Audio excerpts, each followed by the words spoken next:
Molly Rice. Hello. As I live and breathe, how are you? Good. I'm glad to be talking with you today. Well, I am glad to be talking with you. No better way than with cocktails. No better place than here at Bricolage, right. down on Liberty Avenue. They're keeping you pretty busy, huh? Yes, very much so. How do we define Molly Rice? On your business card, which you've been so kind to give me, it says Playwright, but that leaves things pretty open-ended.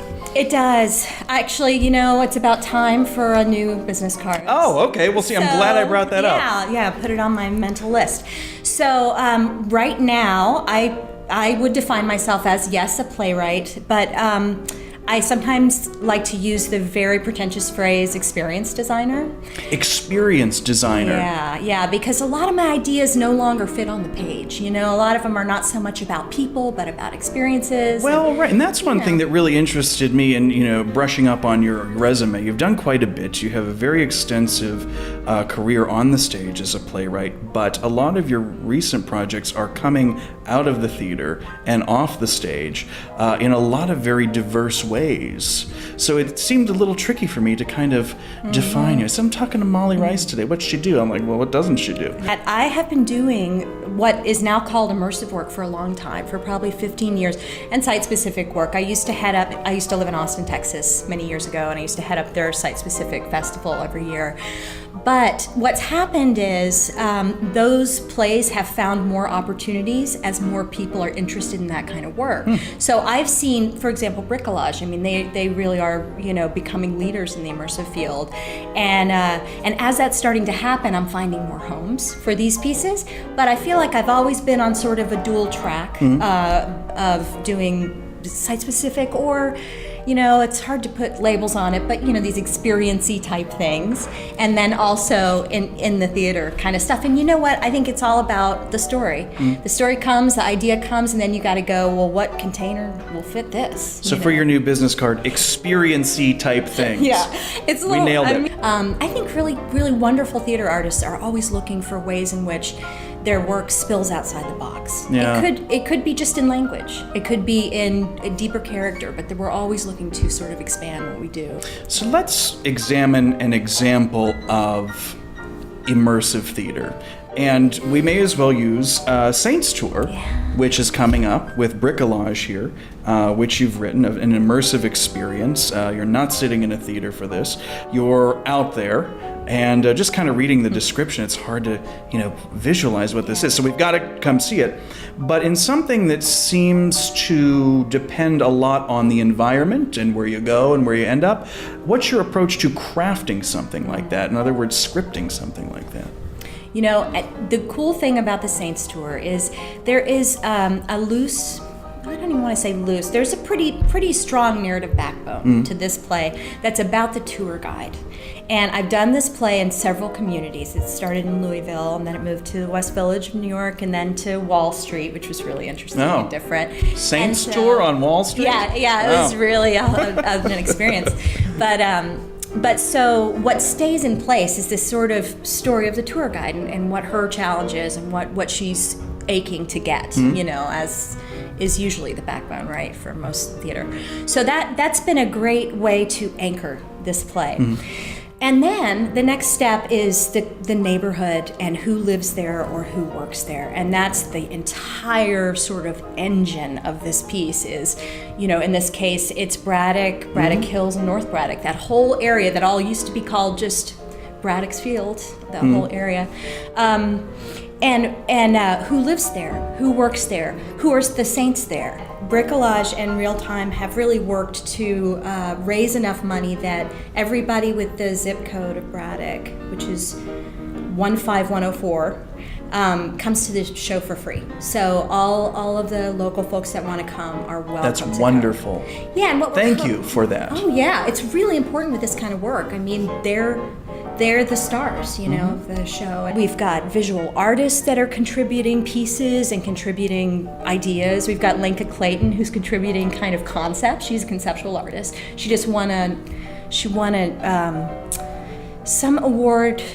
See, that's the problem with being new in town. She won an arts award just last year, I think, here in Pittsburgh. And she's brilliant, but she's contributing ideas. like concepts. And then we've got James Simon, who's contributing actual physical objects.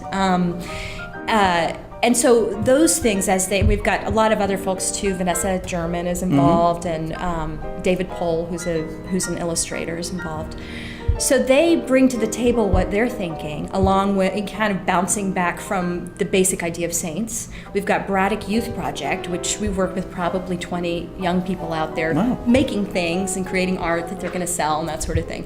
So then it's like, okay, I've got all of this stuff. How do I stuff it into the skeleton of the Saints Tour? And it's awesome. It's like it's my favorite project to work on because it's so hard to do. So what can one expect having purchased their ticket and arriving at the designated time and space? What happens? I don't think I'm going to be just sitting there observing theater.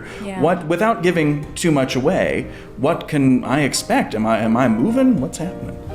Yes. So what you can expect is, first of all, think in terms of a tour, a sort of historical narrative tour that you might take of a region that's really rich in history. Those are the conventions we're following. So that means that you will, both on foot and in a bus, travel through this whole area with stops where the tour guide will tell stories about saints that emerged from this area, or saints that lived here once and moved away, or magical events that occurred in this place or that place.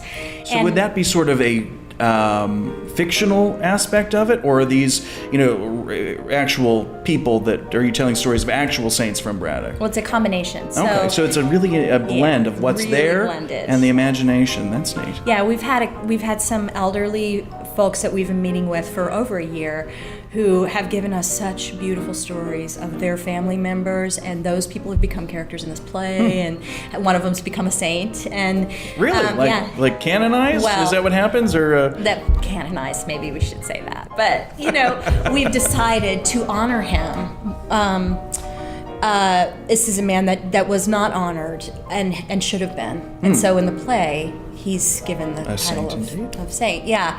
So it's very much a sort of experience where you're like, that sounds real. Maybe that's not real. And then hopefully you go, maybe it doesn't matter. Yeah, that's it. But we will be walking, so I think it's important to say wear sensible shoes. Yes. No heels, right? No, please, please no, honey. Leave them at home. You don't. You're talking to me like I was gonna wear them. No, I'm gonna leave my stilettos. I know better. It's funny because so many places say that. I think there was a cave.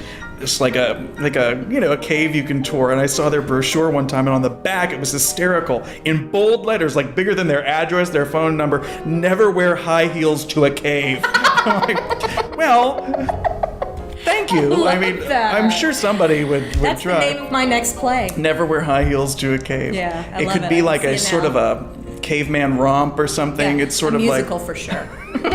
Call me. I would love to be a part of that. Yeah, definitely. I'd love to consult. It's done and because done. you know why? I've never worn high heels to a cave, so therefore I'm an expert in this. I would love to help you out with that. I love the tagline, Saints Tour, there's something in the dirt. It kind of makes it sound a little bit like a schlocky 1976 horror movie, but it is quite the opposite of that. But no, I love that. I actually want to use that, when people visit my house, because I never clean. There's something in the dirt. I love it. It's my convictions of, not getting a broom.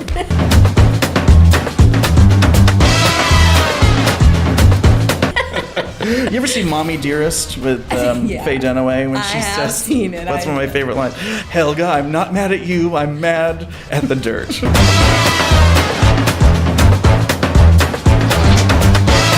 It's just very clear that this land was meant to grow, when you go there. Even with the mill sitting over there kind of looming, it's still a farm. I feel like the national anthem should be playing behind you and a flag should start waving. Glory, glory.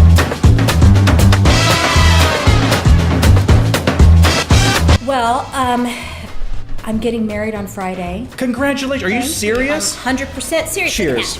Look at that rock. I'm going to have to do an overlay of a picture. Cheers to you. Congratulations. Thank you. That's wonderful. You. So, what's he do?